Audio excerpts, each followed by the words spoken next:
So today we're going to begin chapter 17. There's only 3 more sections we need to cover, so we're going to go one per day pretty much. Today we'll do section 17.1, which covers Green theorem. Tomorrow we'll do Stokes' theorem, and then on Wednesday we'll do the divergence theorem. Oh, and I guess I need to hand this out. I mean, the first couple of pages, I guess I handed out last week. These are the pages at the end of the chapter 16.4, section 16.5. I wanted them to just be on one packet, like all packets.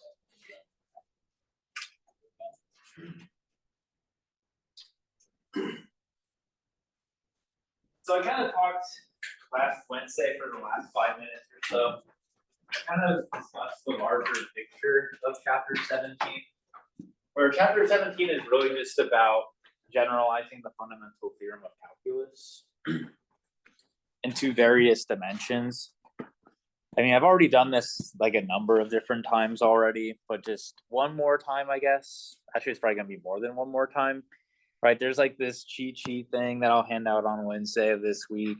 All right, so we already learned this one here, like the fundamental theorem for conservative vector fields, which tells you that if you have a conservative vector field and you're integrating it over a curve C, you end up getting this difference that we have here.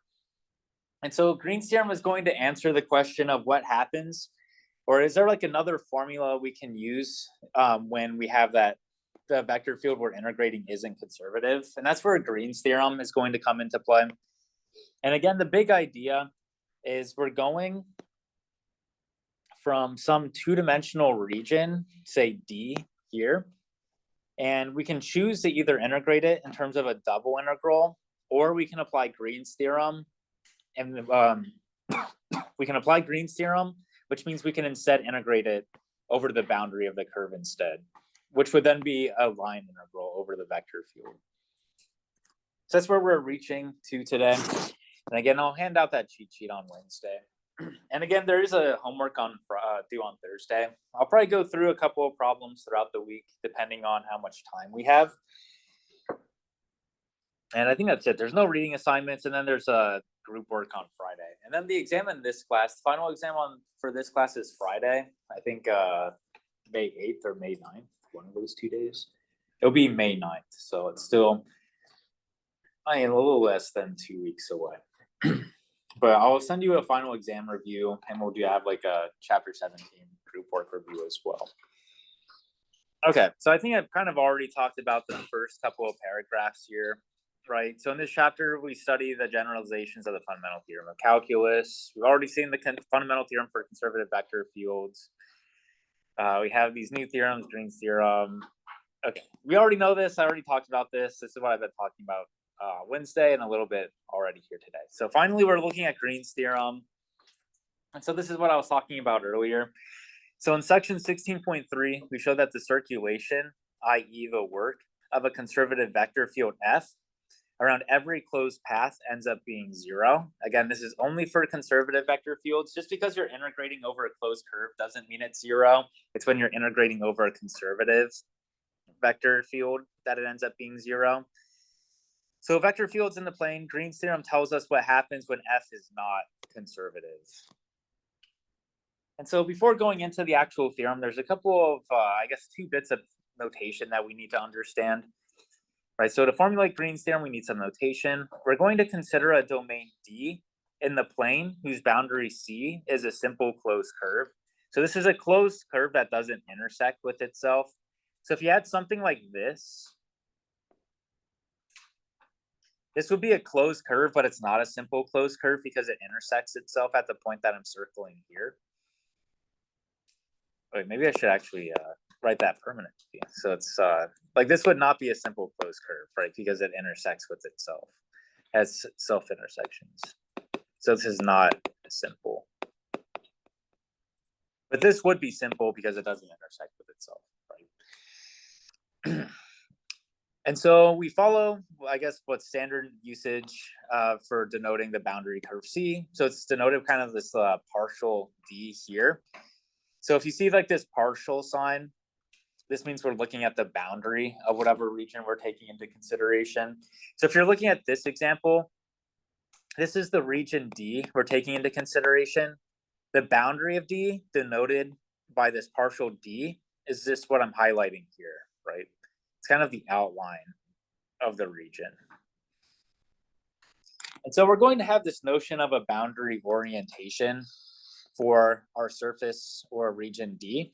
So the boundary orientation of the boundary of D is the direction to traverse the boundary such that the region is always to your left. And so when there's a single boundary curve, the boundary orientation is the counterclockwise orientation. So you can kind of imagine yourself walking along the boundary of the region. And to determine what the orientation should be, like if you're walking along the curve, if you look to your left, you should be looking inside of the region here. So if you follow along this curve, as long as you're looking to the left, you're always looking inside of this region, which means that you have the positive orientation, right? And you can also just think it should be counterclockwise. Okay, so before going into the actual theorem for Green's theorem, like the equation, there's some more notation I want to establish. So this is notation we talked about a little bit already, and it was on the homework assignment last week as well. But this is a different way in which you can express the vector line integral.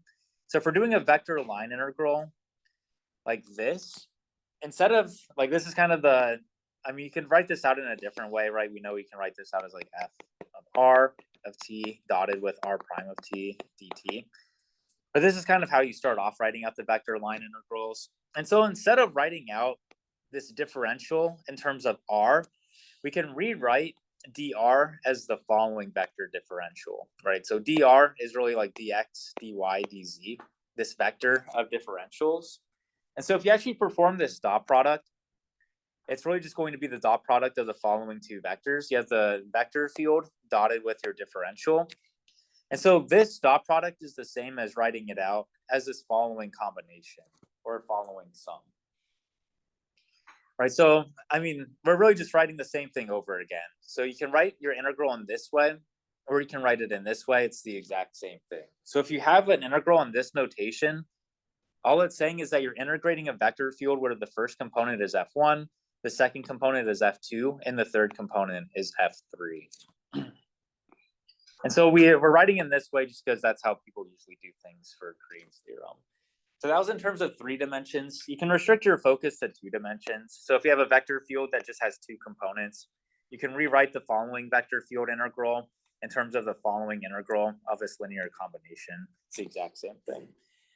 And then you don't need to know this next part. I don't think it shows up ever in this class. But if you rewrote dx as x prime dt and dy as y prime dt, you can do another substitution and the integral becomes the following. And this integral is really the same thing as just doing the integral of f of rt dotted with r prime of t, right? That's this part right here, where r prime of t would be like the x prime of t and the y prime of t right here. So that's just some notation. It'll be, you kind of have to know this part. You don't really have to know this part, is what I would say. And so throughout this chapter, we assume that the components of all vector fields have continuous second-order partial derivatives, and we also assume that C is smooth, so it has infinitely many partial derivatives. And so this is what you need to know from this section. So this is Green's theorem. This is the big theorem you're going to be using throughout all these examples.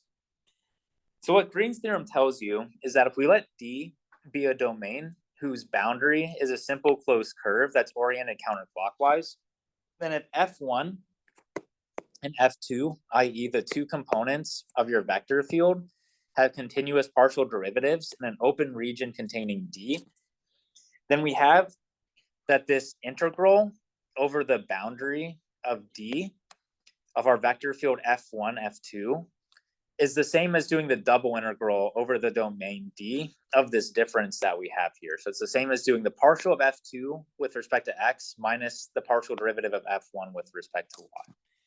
And it's kind of like it kind of seems like this equation comes out of nowhere. And unfortunately, like proving this theorem takes a long time. So I'm just going to state the theorem without proving it.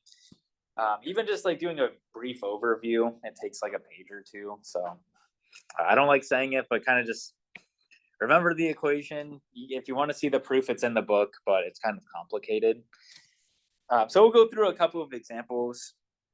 Before going through an example, just to tie it back with the fundamental theorem for conservative vector fields, right? We should be like, if we look at this theorem here, we should be able to say that if F is a conservative vector field, this quantity should be equal to 0, right? Because we know the integral, like this line integral, should be 0. So if F is a conservative vector field, this means that big F is equal to the gradient of some potential function little f, which would then imply that these two differences are going to be equal to 0, right? Because this is really the same thing, like F2 in this case. I've kind of said this before, but F2 in this case is really the same thing as doing the partial of F with respect to Y. So this here is really the same thing as doing like the partial of F with respect to Y and then X. And this is really the same thing as doing the partial of F with respect to X and then Y. These two things are equal to one another. So if you do the difference, it's going to be 0. Right, so this aligns with what we expect from the fundamental theorem of conservative vector fields. So if this is conservative, this difference is going to end up being equal to 0, which is what we expect. And so Green's theorem is really just useful when you don't know that your vector field is conservative. Okay, so this is really what you have to know from this section. Like, we're going to go through a couple of examples, and as long as you understand those examples, you'll do well on the Green's theorem problem on the final. So for this first example, it wants us to compute the circulation of f of xy, where f, oh, there's a little bit of a typo here, right? When we're doing Green's theorem, the vector field should only have two components because we're only working over R2. So f should be equal to sine of x, and then it should be x squared times y cubed. So there shouldn't be this comma that we have here. And I don't know how to get rid of it without, I mean, this looks kind of weird now. Or I guess I can just draw it as like a multiplication sign.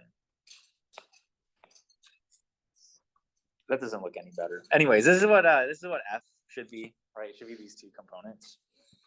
And so it wants us to compute the circulation of this vector field around the triangular curve C with a counterclockwise orientation shown in the picture. All right, so this is kind of like a classic Green's theorem problem, in the sense that you have two choices provided to you by Green's theorem, right? You can either integrate this.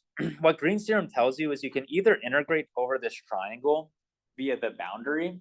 If you integrate over the boundary, it would be in terms of this vector line integral. So it would be integrating this part right here as a line integral, or you can integrate over this region here as a single double integral. And so I guess how I've been selling Green's theorem is like saying you can go from a double integral to a single integral, but that's not always going to be the most convenient option. For this example, it's much easier to go from a single integral to a double integral, right?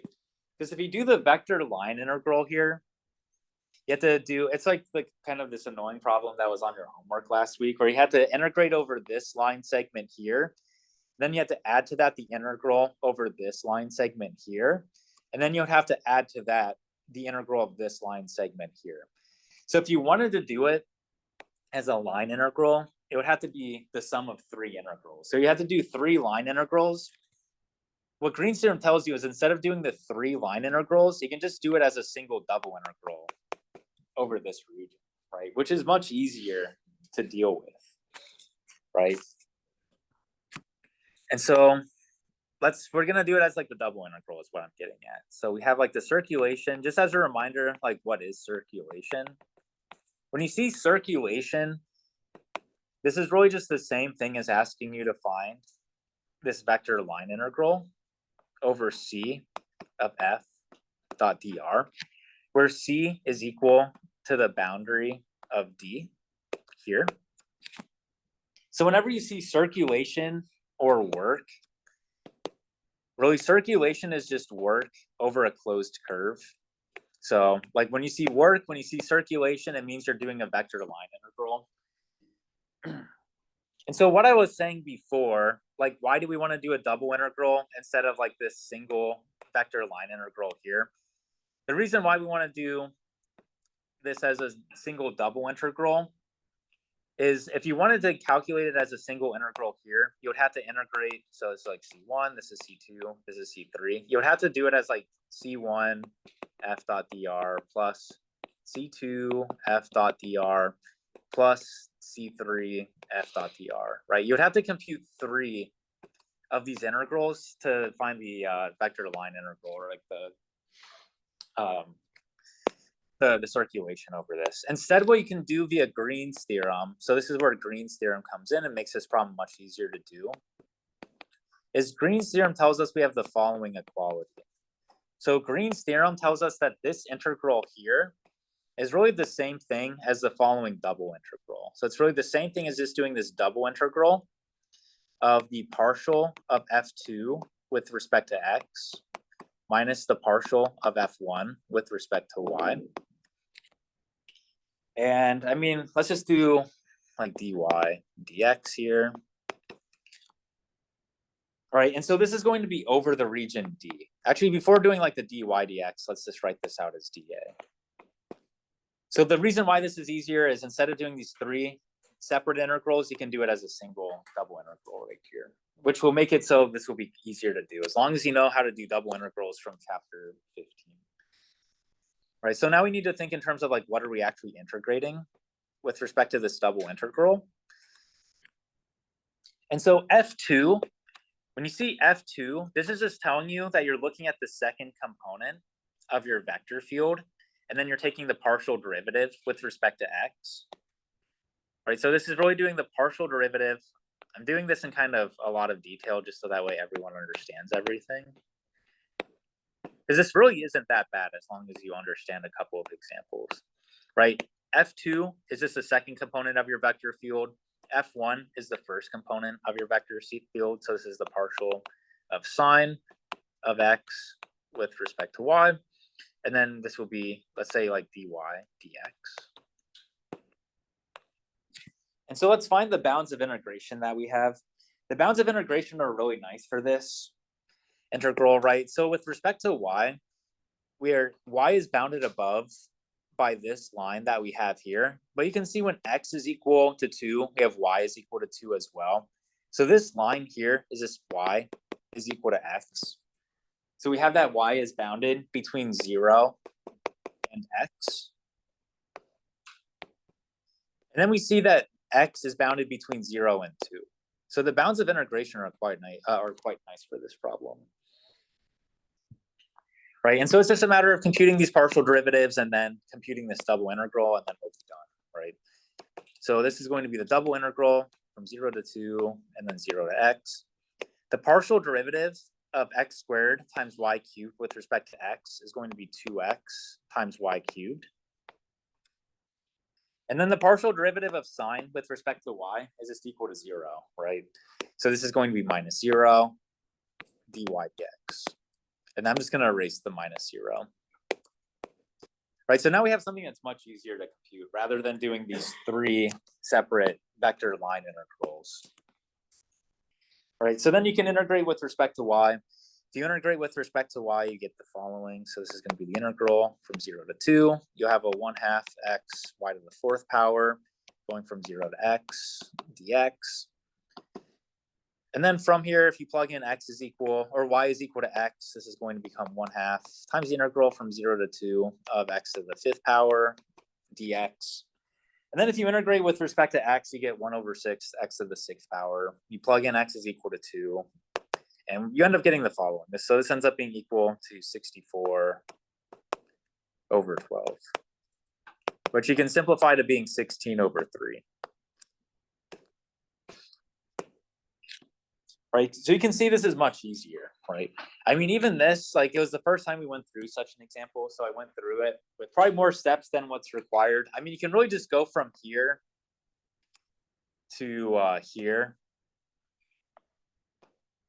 right? Like, if you're doing this on the exam, you can just go from here to here, and then you just do the double integral. So I went through in more steps than what's really required, but I just want to illustrate what's happening. Right, so the magic is here, going from this step to this step, and then it's just a matter of computing what these functions are going to be, and then you're just left with a double integral. Any questions about this example?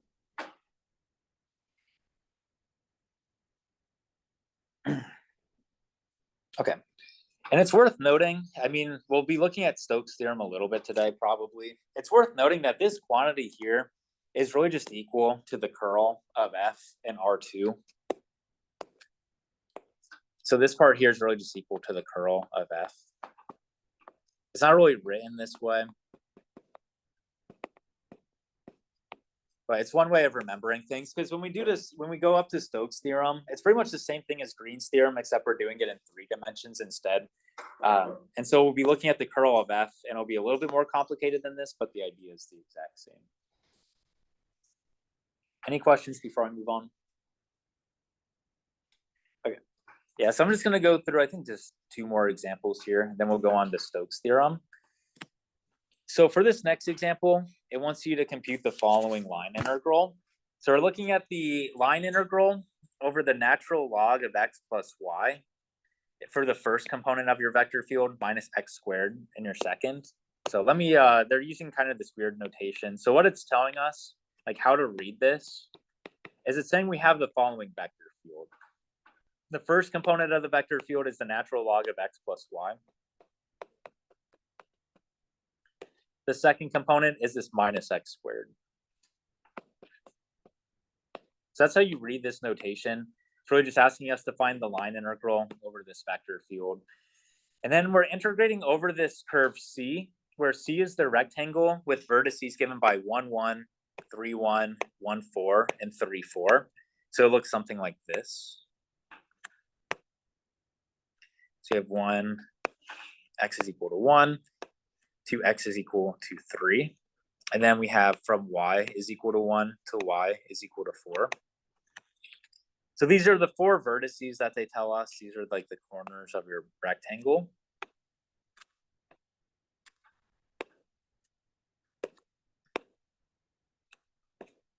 And so when you draw this out, you should immediately be thinking like, I don't want to do, I mean, if we wanted to integrate over the line or like the curve here, what this would require is you would have to do 4 integrals, 1 for each line segment that we have. Like if we wanted to just think in terms of the vector line integral, we would have to do the integral over this curve. Then we would have to add to that the integral over this curve, plus the integral over this curve, plus the integral over this curve. So if we didn't know Green's theorem, this would mean we'd have to do 4 separate integrals just to find this one integral that we have here. And so that's like a clear sign that you want to be using Green's theorem, right? Because you can do, instead of doing like 4 separate line integrals here, Green's theorem tells you can just integrate over this region D instead as a single double integral. Right, so this is why Green's theorem is so important. Like it makes your life a lot easier as long as you understand what the theorem is telling you, right? So this vector line integral, I'm just going to write it like this. This is what it's asking us to compute. So like these 2 things are equal to one another, right? I'm just writing them in different ways, but they're the exact same thing. So instead of doing a sum of 4 smaller line integrals, we can just write this as a single double integral.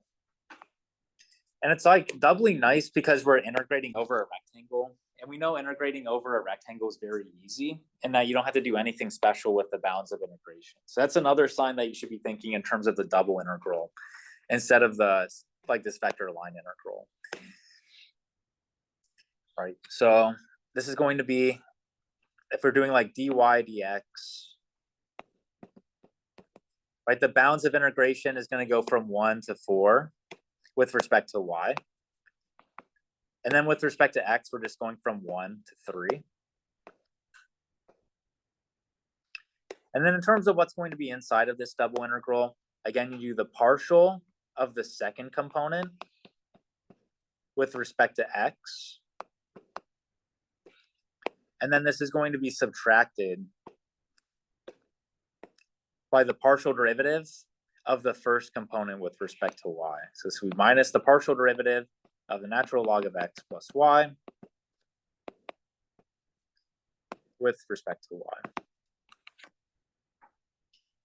All right, so this is, again, this is Green's theorem. This is the main trick. Once you know this trick, I mean, everything else is pretty straightforward. So at this point, it's just a matter of being able to do stuff from chapter, like section 15.1 and 15.2. Right, so this is really going to be equal to the double integral. So we're going from 1 to 3, 1 to 4. So the partial derivative of minus x squared with respect to x is going to give you minus 2x.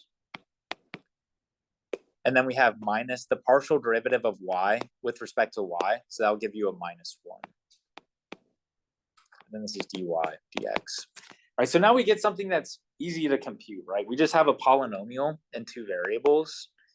And the bounds of integration aren't going to make things much more complicated. So I'm going to factor out the minus sign. So this is 1 to 4, 1 to 3. This is 2x plus 1, dy dx. Right, and so it's just a matter of integrating 2x plus 1 at this point. Instead of having to do like the 4 separate line integrals, makes things much easier for us. So if you integrate with respect to y, so we have a minus sign. This is 1 to 3. We have a 2xy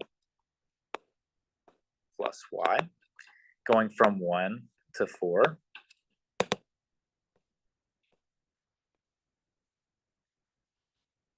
And then you plug in y is equal, I forgot the dx. So you have a dx here. So you plug in y is equal to 4. So this is minus. So it's going to give you an 8x plus 4. And then this will be minus 2x plus 1. And then we have the dx. X is going from 1 to 3. So this is really going to be minus 1 times the integral from 1 to 3 of 6x plus 3 dx. And then from here, I mean, you can just integrate. I'll just show you what the answer ends up being equal to, right? Like if you integrate this, you're going to have 3x squared plus 3x. You plug in x is equal to 3. So I'll give you like 36 minus 6 when all things are done. And then you have a minus sign in front. So it ends up being equal to minus 30.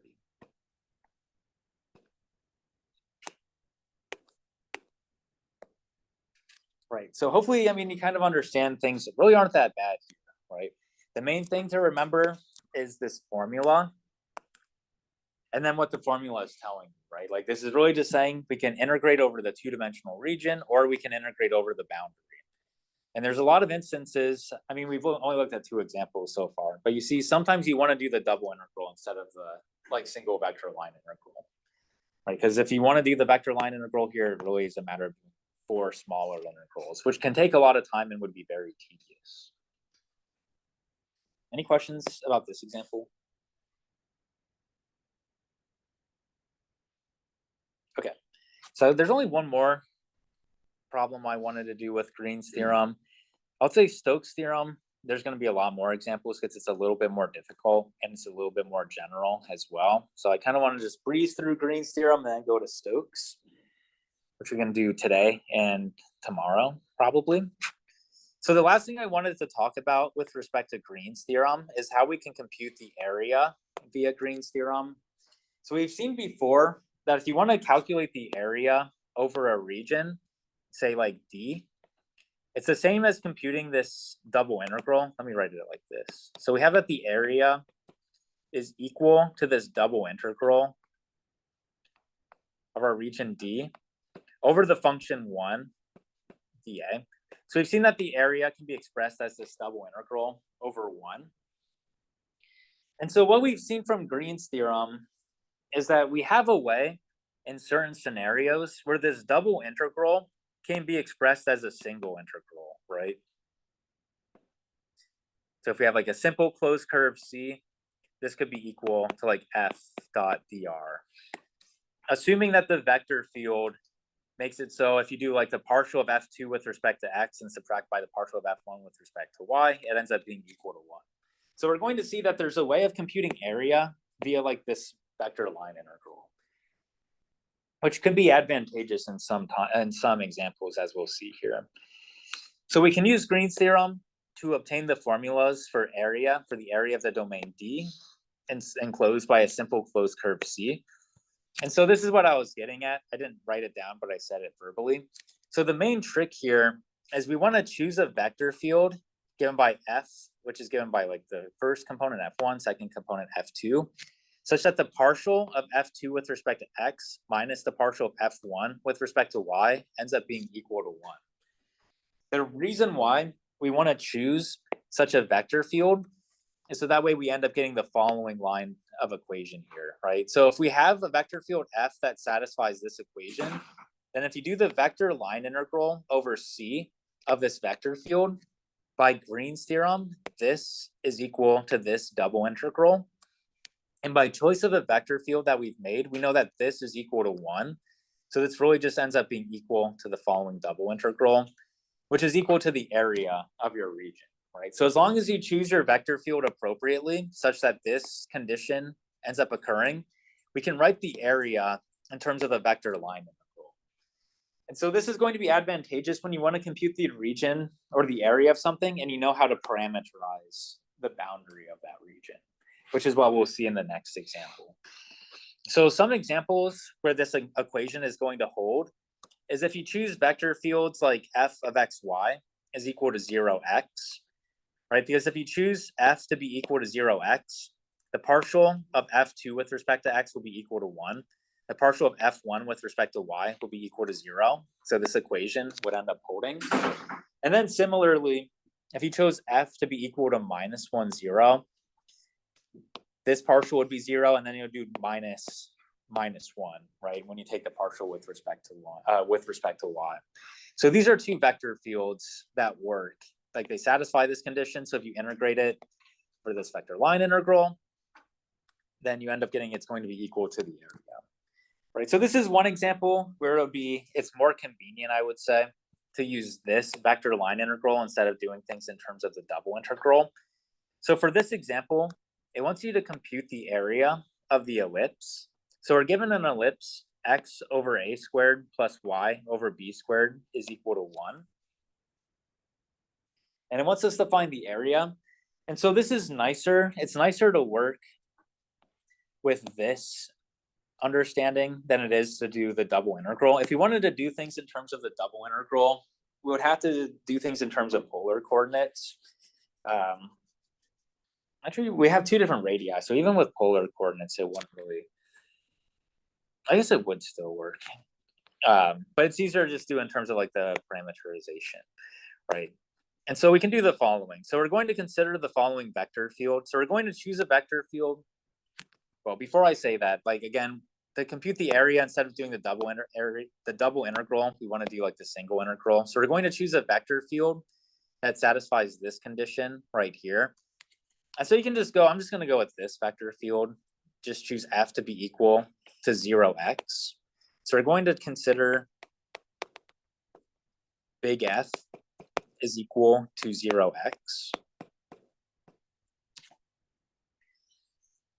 Furthermore, like the reason why we can use like the single integral and it'll be nicer is we know how to parameterize these ellipses, right?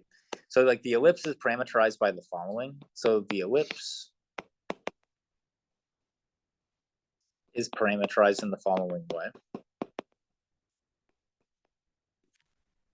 So it's parameterized by r. I'm going to use t as my variable. So this is going to be equal to a cosine t,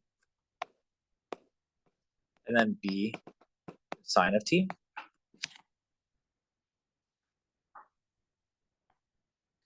And so we can use this formula now to compute the area, right? So the area, this is equal to the double integral over the ellipse of 1 dA. And instead we can write it in the following way. So using Green's theorem, I'm really just going backwards from this equation. So this area, we started with area, this is the double integral here. This is really equal to this vector line integral. This is really equal to the following vector line integral, f dot dr. And we know this is equal to f of rt dotted with r prime of t dt, where we have that t ranges from 0 to 2 pi, right? We chose t to be the angle, right? So we compute the area by computing the following vector line integral. And then it's just a matter of determining like what's this composition, what's the derivative of r. right? So this is the integral from 0 to 2 pi. The composition of F with R, so F is just a vector field given by 0x. So F composed with R is going to be 0. And then the second component is going to be the first component of R. So it's going to be A cosine T. And then this is going to be dotted with the derivative of R. So the derivative of R is going to be minus A sine of T. And then it's going to be B cosine of T. And so if you perform the dot product here, you end up getting the following. So this is going to be the integral from 0 to 2 pi of A times B times cosine squared of T dt. And then from here, you can use the reduction formula, or you can use some other sort of trick to determine what the integral of cosine squared is going to be. But I'll just tell you, this is going to end up being equal to A times B. The integral of cosine squared is 1/2 of sine of T, cosine of T, plus 1/2 times T. Again, you can use the reduction formula or like some sort of angle formula to determine what this integral ends up being equal to. So, I mean, it's not a matter of like just memorizing this. Like, I'm skipping the step, but I just use the reduction formula that we talked about earlier this semester. And this goes from 0 to 2 pi. And so you can see if you plug in T is equal to 2 pi here, this term is going to go to 0 and you'll get a 1/2 times 2 pi. So I'll give you a pi. And then if you plug in T is equal to 0, this will be equal to 0 and this will be equal to 0. So this ends up just being equal to A times B times pi. So this is the area of the ellipse with the radius A and the radius B. Right, so it's much easier to compute the area as this vector line integral than it is to compute the area via this integral right here, like the double integral over 1 is what I would say. So that's kind of the big application of Green's theorem. There are other applications, but we're just going to leave it at that so we can talk more about Stokes' theorem. Are there any questions about this last example from this section? Okay. Yeah, so that's area via Green's theorem. Green's theorem, I would say, is probably like, I mean, I like Green's theorem, but it's probably the least important of them all. Like, we're gonna, like, Stokes' theorem is really like, Stokes' theorem covers Green's theorem. Like, if you understand Stokes' theorem, it means you also understand Green's theorem. And then divergence theorem is just like a separate thing entirely that you need to understand.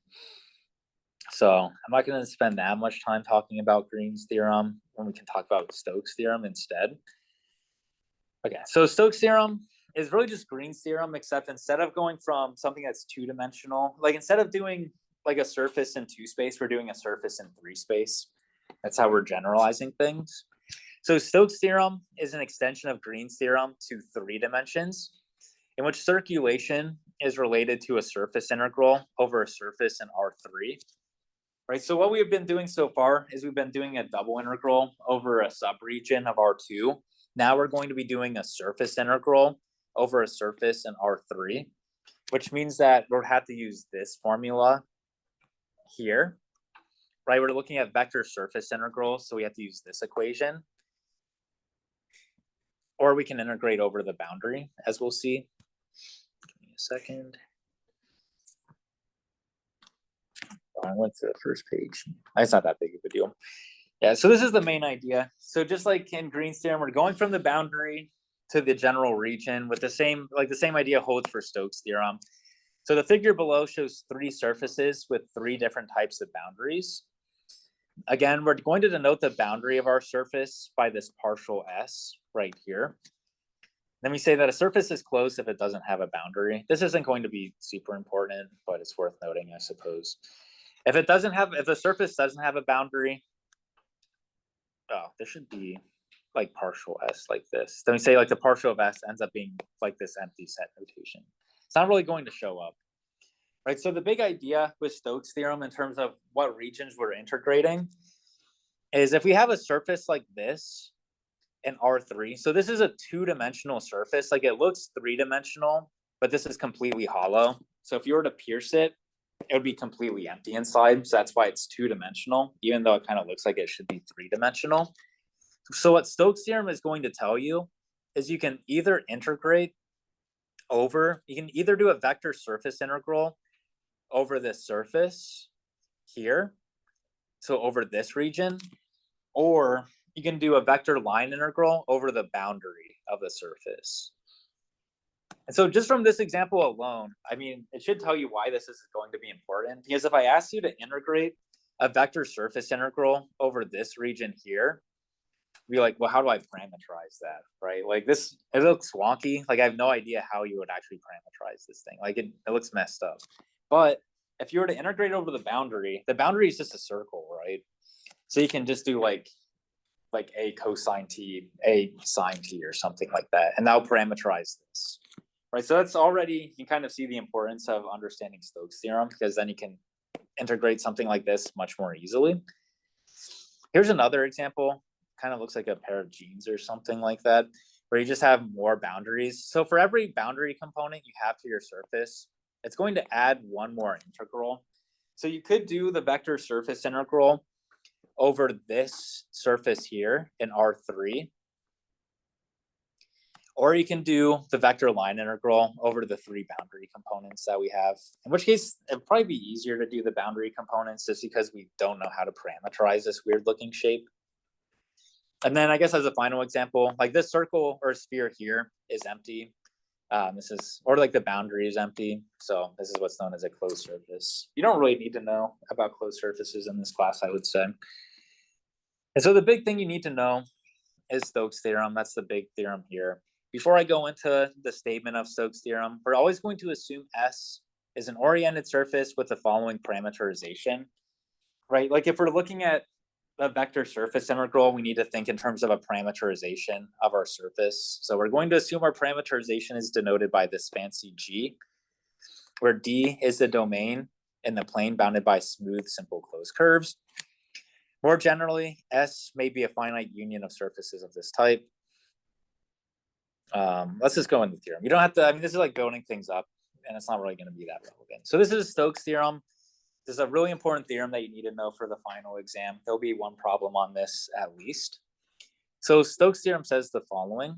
So we let S be a surface as described in the previous paragraph, and we let F be a vector field whose components have continuous partial derivatives on an open region containing S.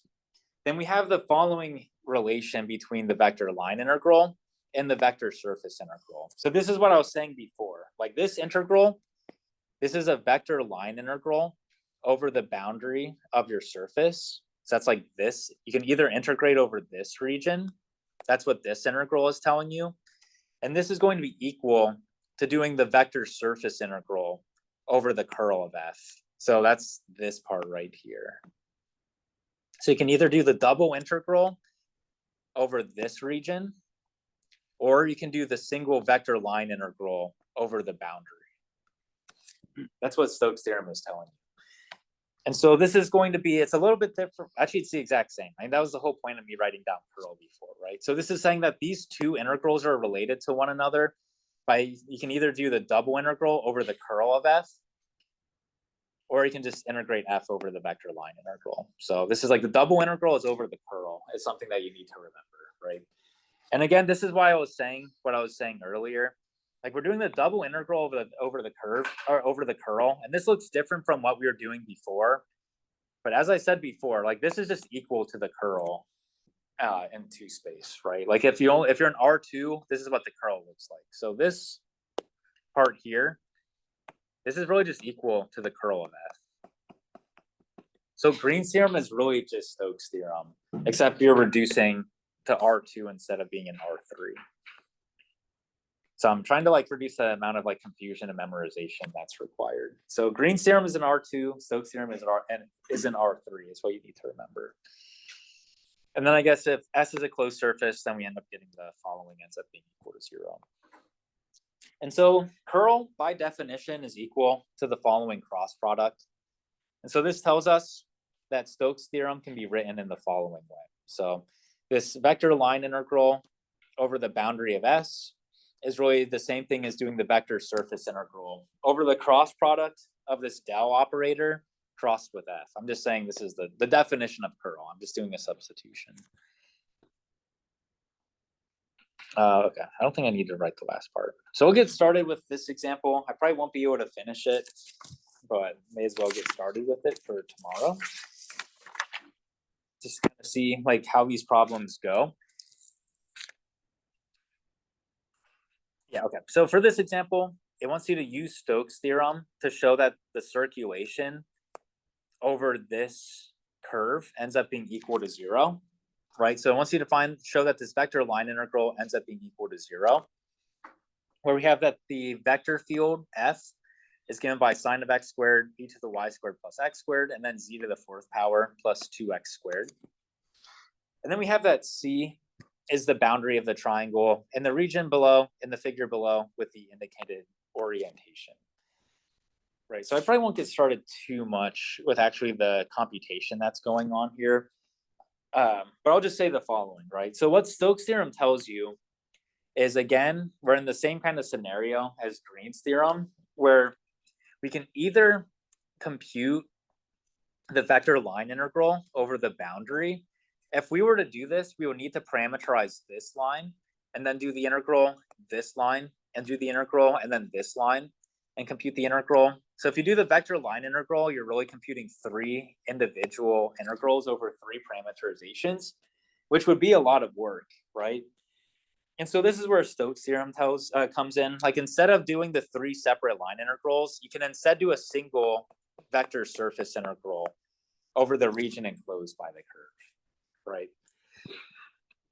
And so I guess the first and last thing I'll do until tomorrow is, if this is our curve S, or this is our surface S, we can see that the surface S lies in the following plane. So S lies in the plane through the following 3 points. So we have 3 points that we know it goes through. We know it goes through 3, 0, 0, 0, 2, 0, and then 0, 0, 1. And from these 3 points, you can determine the equation of the plane. So this has the following equation. So the plane has the following equation. So one way in which you can always find the equation of the plane, if you have these 3 points right here, is we have this x-intercept given by 3, 0, 0. And so you can write out x over 3 plus y over 2. And I'll explain this maybe a little bit more tomorrow because I'm running out of time. And then z over 1 is equal to 1. And so why this equation works is, now if you plug in the point 3, 0, 0 into this left-hand side, it'll get 3 over 3, which is equal to 1, plus 0, plus 0. So that satisfies this equation. If you're to plug in 0, 2, 0, that will be equal to 1. So the equation is satisfied. And if you plug in 0, 0, 1, the left-hand side ends up being equal to 1, which satisfies the equation. Right. So that's nice for us. And it also tells us what the normal vector for the surface S is going to be. So this implies that the normal vector is going to be given by 1 over 3, 1 over 2, and then 1, right? Because you can read off the coefficients for x, y, and z, and that tells you the normal vector to the plane. So if we want to do the vector surface integral, now we already know what the normal vector is going to be. So I'll say more about this problem. I'm going to stop there. We'll continue this in class tomorrow.